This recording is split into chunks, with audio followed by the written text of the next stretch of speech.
Oktyabrın 11-i bizə də tapşırıq gəldi ki, bəs müəyyən heyət müharibəyə qatılacaq əmrlər. Artıq müharibə davam etdi dövrdə. Artıq müharibəyə qatılıb, bu bizim sevincli hissimizdir, həm də qürurlarımız biz də müharibədə iştirak edirik. Oradakı qardaşlarımızla biz də döyüşəcəyik. Düzdür, Naxçıvan da önəmli yerdir. Azərbaycanın bəlkə də ən önəmli yerlərindən biri Naxçıvandır.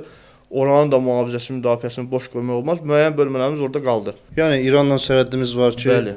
hansı ki müəyyən orada torpaq söhbətləri var. İranla, Ermənistanla o cümlədən. Yəni Naxçıvanın da geosiyasi mövqeyi çox vacib bir yerdir. Çox vacib yerdir. Hansı ki bizim ətrafımızda olan qonşularımız Rusiya, İran, Gürcüstan, Ermənistan, düzdür, dənizdən bizə elə bir təhlükə yoxdur digər türk dövlətlərindən. Amma yenə də biz İranla sərhədik. İranın məlum məsələ ermənilərlə bağlılığı o vaxta qədər necə olub? Bunu dəfələrlə deyiblər.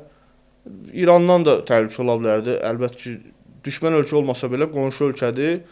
Hər an bizim orada soydaşlarımız yaşadığına görə orada da məsələn müharibədən iştirak edib bizim soydaşlarımız hansı dəstəyə gələn ərəfələrdə İran silahlı qüvvələri də cəbhə boyu, sərhəd boyu orada yerləşmişlər.